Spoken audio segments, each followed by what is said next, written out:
చేయగలవాడు. అప్పుడు నేను ప్రార్థన చేసినప్పుడు నాకేమీ మాట్లాడటం నాకు తెలియట్లేదు. మామూలుగా ఇలా మాట్లాడటం కూడా రావట్లేదు. ఒక వారం రోజులు కూడా ఆ భాష వస్తుంది. ప్రార్థన భాషలోనే ఆమెనంటో పరలోక ప్రార్థన అన్నీ కూడా నేను ప్రార్థన చేస్తున్నా. ప్రభువా, నా నాలికేంటి తడబడుతుంది, నా నాలికేంటి ఏదో అయిపోతుంది అన్నప్పుడు మళ్ళా నాతో పరిశుద్ధాత్మ దేవుడు మాట్లాడుచున్నాడు. మళ్ళా నీ నోటి నుండి 5 దినముల వరకే నా మాటలు మాత్రమే పలికి అన్నది. దేవుని స్తోత్రం, హల్లెలూయా. మళ్ళా కొద్ది కాలం తర్వాత నేను ప్రార్థనలోకి వచ్చాక నిజంగా ఈ బైబిల్ చదవడం రాదు, వాక్యం చెప్పలే. 5 నెలలు కూడా వచ్చిన వారికి ప్రార్థన చేస్తాం, పంపించేస్తాం, పాటలు పాడతాం, వాక్యం తెలియదు. మళ్ళా దేవుడు అంటున్నాడు కదా, నీవు నా ఆహారాన్ని నిందించు. ఏంటి ప్రభా నీ ఆహారం అంటే, నీవు నా మాటలు చెప్పాలి. నాకు రాదుగా ప్రభా, నేను చదువుకోలేదు, నాకేమీ తెలీదు. నేను ఎలా అంటే మళ్ళా ఆయన పెద్ద అక్షరాలతో రాసి వాక్యాన్ని చూపిస్తున్నాను. చదువుతావు, నువ్వు దాన్ని చదువుతావు అన్నప్పుడు నా నేలకి నాకు తెలుగు అనే మాట్లాడటం ప్రారంభించింది. హల్లెలూయా, హల్లెలూయా. ఆయన ఆశ్చర్యకార్యాలు చేయగలవాడు. ఆయన ఇచ్చిపెట్టే దేవుడు కాదు. మీరు అనుకోవచ్చు ఇది చిన్నపాటిదే కదా, మన జీవితంలో ఎలా మందికి వెళ్తాం అనుకోవచ్చు. కానీ ఆయన అడిగితే ఇచ్చే దేవుడు. నీ ఆస్తి చూసో, అంతస్తు చూసో, నీ దగ్గరున్న ఎండి బంగారు మాట్లాడేది, నీ హృదయాన్ని చూసి మాట్లాడబోతున్నాడు. నా దగ్గర ఏమీ లేదండి, ఒక పూట కడుపు నిండా తినటానికి కూడా లేని పరిస్థితి. ఆయన నా ప్రభు నాతో మాట్లాడాడు, నన్ను విడిచిపెట్టలేదండి. ఆయన అన్నాడు, నీవు నాకు కావాలి. హల్లెలూయా, హల్లెలూయా. నీవు నాకు కావాలి ప్రభువా. నేను నిలబడి మాట్లాడలేను, నువ్వు నిలబడతావు, మాట్లాడతావు. నేను మాట్లాడించగలవాడిని. దేవుని స్తోత్రం, హల్లెలూయా. నిజమే ప్రియ సహోదరి సోదరు, నేను నలుగురు ఉన్న కాడికి వెళ్ళేదాన్ని కాదు.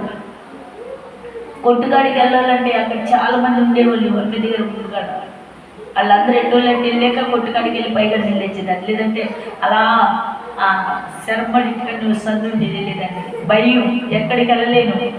అలాంటిదంటే నా ప్రభు అన్నాడు కదా, నిన్ను నేను నిలబెట్టి వాడుకోగలవాడని. దేవుని స్తోత్రం, హల్లెలూయా. వేలాది మంది ప్రజల ఎదుట నా దేవుడు నిలిపాడు. ఆశ్చర్యకార్యం చేయగలవాడు. ఈరోజు నేను వాక్యమే చెప్పవస్తలేదు, నా జీవితంలో జరిగిన మేలులే గొప్ప కార్యాలండి. దేవుని స్తోత్రం, హల్లెలూయా. మా జీవితం అనుకుంటే ఇది నా దేవునికి సాక్షాత్మైన మాటలో. హల్లెలూయా. మనం అనుకోవచ్చు చాలా మంది, నేను ఉద్యోగం చేశాను, ఇలా చేసి అలా చేశాను, నేను చాలా ఒకప్పుడు చాలా చదువుకుని ఇలా అలా ఉండాలి, నేను దేవుడు పనిచేస్తాను అనుకోవచ్చు. కానీ ఎన్నిక లేని మమ్మల్ని నా దేవుడు ఏదో మా పట్ల గొప్ప ప్రణాళిక ఉందని నిలబెట్టుకున్నాడు. దేవుని స్తోత్రం, హల్లెలూయా. సర్వకారు ఇచ్చిగాను, ధనముగాను, ఆస్తి అంతేమీ ఎండి బంగారు వస్తారు కాదు, కానీ నీ హృదయాన్ని కోరిన దేవుడు. గట్టిగా చెప్పండి. నీ హృదయాన్ని కోరుకున్న దేవుడు. ఈరోజు నువ్వు ఎలా ఉంటున్నావు? నేను అందమైన వస్త్రాలు కట్టుకుంటేనే దేవుడు నన్ను ప్రేమిస్తాడు. అయ్యో మంచి బట్టలు లేకుండా మందిరానికి వెళ్తే ఎలాగా దేవుడు నన్ను ప్రేమించడు. ఈరోజు ఎలాగైనా పండుగ మంచి వస్త్రాలు కొనుక్కోవాలి అనుకుంటున్నారు. నూతనమైన హృదయం నీలో ధరింపబడినప్పుడు నా దేవుని కృప నీలో కూడా వచ్చిదురుగా. హల్లెలూయా. నేను ఒక మాట చెప్తున్నాను, గమనించండి. భయం లేకోకన్నా భక్తి రాదు. హల్లెలూయా. భయం లేకోకన్నా భక్తి రాదు. భయపడినప్పుడే దేవుని మహిమ మీరు చూస్తుంది. మరలా కీర్తన గ్రంథం నేను ముగించేస్తున్నాను. చదవబడిన కట్టక వాక్యమే 15:4 చూడండి. అతని దృష్టికి నీచుడు, అసహ్యుడు, అతని ఎదుట అంట ఎలాంటి వారిని, భయభక్తులు కలిగిన వారిని. దేవుని స్తోత్రం, హల్లెలూయా. ఇక్కడ స్పష్టంగా ఒక మాట రాయబడింది, ఆయన ఎదుట భయము చెప్పాలి, భక్తి కలిగి ఉండాలి. ఇవరకే మన దళిలు చక్కగా ఉన్నప్పుడు ఆ ఫ్లెక్స్ల మీద మంచి కొటేషన్ రాసేవాళ్ళు పిల్లలు. చక్కగా ఫోన్ మాట్లాడేది మందిరంలో, పాపం చేసేవాడు ప్రార్థన చేయడు, ప్రార్థన చేసేవాడు పాపం చేయడు. వచ్చిన వాళ్ళందరూ చూసేవాళ్ళు. ముందు మాకు బాగా నచ్చి ఇవన్నీ ఎవరు రాశారు అని అనేవాళ్ళు. కానీ నేను అనుకుంటాను, ఒకసారి దుఃఖపడతాను, మొదటి ప్రేమ ఏమైపోయింది, మొదటి సంపాదన ఏమైపోయింది. ఒక్కరోజైనా గమనిస్తున్నాను, అయా ఒకప్పుడు నీ అగ్ని నా మీద ఎగతెరక కుమ్మరించబడింది, ఇప్పుడు ఎందుకయ్యా నీ మంట సల్లారిపోతుంది. గమనించండి. పిల్లలు ఉండవచ్చు, ఆస్తి ఉండవచ్చు, అంతస్తు, ఎండి బంగారు వెలుగలు వస్తుంది, ఏదైనా ఉండవచ్చు. కానీ యేసయ్య ప్రేమ విడిచిపెట్టకూడదు కడవరకి. దేవుని స్తోత్రం. హల్లెలూయా. ఆయన నమ్మదగిన వాడు, ఆశ్చర్యకార్యాలు చేయగలవాడు. నీ మాట, నీ భాష, నీ తలంతు, నీ వేషధారణ అన్ని మారుకుంటూ వస్తుంది. కానీ నా యేసయ్య ప్రేమ చెప్పరే, ప్రేమే మారదు, నీ ప్రేమే మారదు, ప్రేమే మారదు, నీ ప్రేమే మారదు. మంచివాడా మంచివాడా నా యేసయ్యా, ప్రేమే మారదు, నీ ప్రేమే మారదు, ప్రేమే మారదు, నీ ప్రేమే మారదు. గొప్పవాడా గొప్పవాడా నా యేసయ్యా, శక్తి మారదు, నీ శక్తి మారదు, శక్తి మారదు, నీ శక్తి మారదు.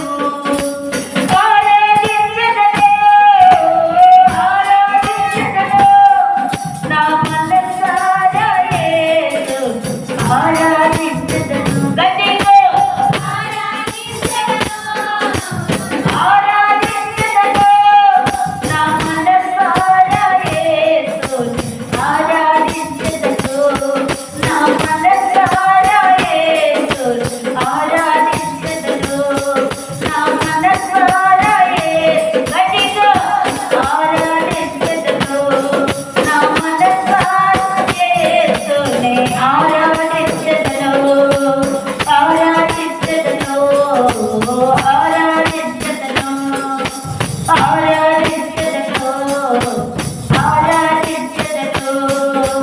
మంచివాడా మంచివాడా నా యేసయ్యా, ప్రేమే మారదు. అందరూ చెప్తారే, నీ ప్రేమ నా ప్రేమ మారవచ్చు, నీ ప్రేమే మారదు. ధనవంతులకి ప్రేమ, ధనవంతుల ప్రేమ ఉండదు. ప్రేమే మారదు, నీ ప్రేమే మారదు, ప్రేమే మారదు, నీ ప్రేమే మారదు. ఆరాధించదను,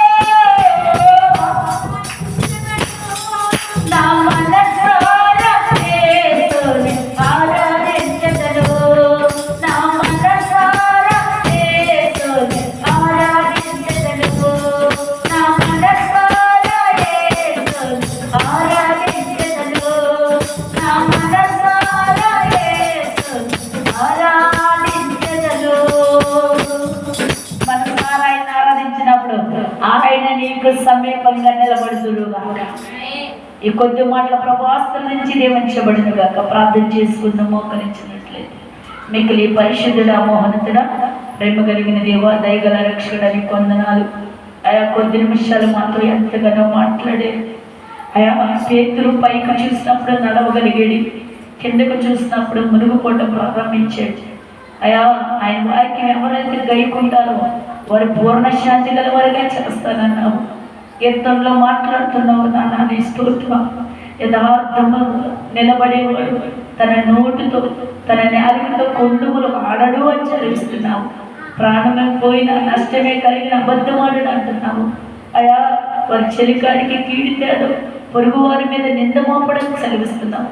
యథార్థతో ముందుకు సాగే భాగ్యం మాకు దయచేసి ఎన్నో వాక్యాలు హృదయ పలకన రాసుకుని కృప చూపించమని నజరుడనే స్నాదన పేరు అడిగి వేడుకున్నాము తండ్రి. ఆమేన్. హల్లెలూయా.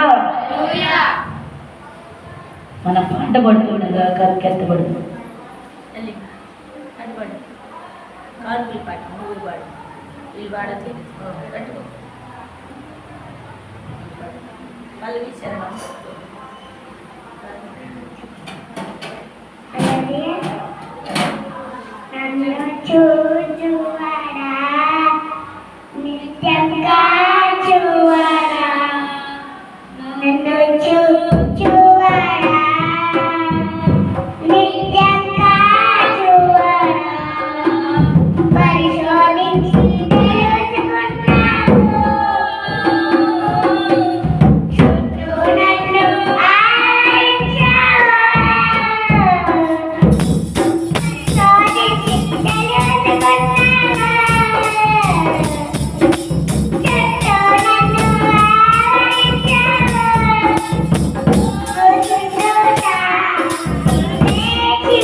పరిశుద్ధుడా, మహోన్నతుడా, ప్రేమ కలిగిన దేవా, దయగల రక్షకుడా, నీకు వందనాలు. అయ్యా, ఇప్పటి వరకేనైనా పాటల్లో ప్రభువా, ఆరాధనలో, సాక్ష్యములో, వాక్యములో, సమస్త మాటలో మీరున్నది స్తోత్రాలు. ప్రభువా, ఇదిగో చిన్న మంద భయపడకు, నేను పెద్ద సంఘము చేయగలబడదన్నావు. నీ కృపను బట్టి అయా వేలాది దూతలతో ఇక్కడ మేము ఉన్నామని నమ్ముచున్నాము. పరిశుద్ధుడా, నీకు వేలాది వందనాలు, స్తుతులు, స్తోత్రాలు. స్తుతుల పైన ఆశీనుడవై ఉన్నవాడా, నీకు స్తుతులు, స్తోత్రాలు ఇస్తాయా. మా తలంతులు, మా నడక, మా పడకని సమస్తం ఎదురుగున్న దేవుడివి అయా. ఇదిగో ఈరోజు ఎంతగానో నీ కృపించిన నీకు స్తోత్రాలు, స్తోత్రాలు, స్తోత్రాలు అయా. కాయ కష్టం చేస్తున్న బిడ్డలు, కూలి పని చేస్తున్న బిడ్డలు, వ్యాపారస్తులు, ఉద్యోగవంతులు, వాహనాలు నడిపే బిడ్డలు అయా, ప్రతి రైతు పాడి పంట నజరణ యేసు నామములో ఆశీర్వదించబడుదురుగాక. అయా, సంటి బిడ్డలు ముట్టండి, బాలింతలు ముట్టండి, బిడ్డలు లేని వారికి బిడ్డలు దర్శించండి. ప్రభువా, మా గ్రామాన్ని దర్శించండి, మా రాష్ట్ర ప్రజలను దర్శించండి. జీవిత భూమిలో ఉన్న ప్రతి ఒక్కరికే విడిపించండి అయా. తాగుబోతులు, దొంగలు, విషయాలు, మోషికలు, అబద్ధికులు, వేషధారులు నజరణ యేసు నామములో పట్టబడుదురుగాక. అయా, ఇందుకు ప్రతి బిడ్డని మీరు దర్శించండి అయా. షుగర్, బీపీ, క్యాన్సర్, వేచివెత్తి, రక్తపోటు, గుండెపోటు, థైరాయిడ్ అనేకమైన సమస్యలతో బాధపడుతున్న వారు ఉన్నారయ్యా. అటువంటి వారికి విడుదల దయచేయండి అయా. జ్వరాలతో హాస్పిటల్లో బాధపడుతున్నారు, మా కొరకు ప్రార్థించమని ఫోన్ చేసేది, వారిని కూడా దర్శించండి. బిడ్డలు లేపండి, కృప చూపించండి, నమ్మకమైన వ్యక్తులుగా నిలబెట్టండి. అలాగే యేసయ్యా, నీకు వందనాలు, స్తోత్రాలు. చిన్నారులు అయా వాహనాల మీద ప్రయాణం చేస్తున్నారు, దూర ప్రాంగణాలు వెళ్తున్నారు చదువుకి అయా. వారు వెళ్తున్నామనైనా ప్రతి నాయనా ఇదిగో వాహనాన్ని దీవించి ఆశీర్వదించండి. ఆ చిన్నారుల మీద నీ కృపించండి. గురుకుల పాఠశాలలో చదువుతున్న ప్రతి విద్యార్థిని జ్ఞాపకం చేసుకోండి. దూర ప్రాంగణంలో ఉద్యోగాలు చేస్తున్న బిడ్డలను కూడా జ్ఞాపకం చేసుకోండి. ప్రభువా, ఇప్పుడున్న మా సహవాసాన్ని దీవించి ఆశీర్వదించండి. అలాగే నాయన లక్ష్మి గారి కుటుంబాన్ని, వారి బిడ్డల్ని జ్ఞాపకం చేసుకో, వారి కుమారుడికి నీ కృపించండి. దూర ప్రాంగణంలో ఉన్నారు, మీ కన్ను దృష్టి ఆ బిడ్డ మీద నుంచి సహాయం చేయండి. మోషే గారి కుటుంబాన్ని కూడా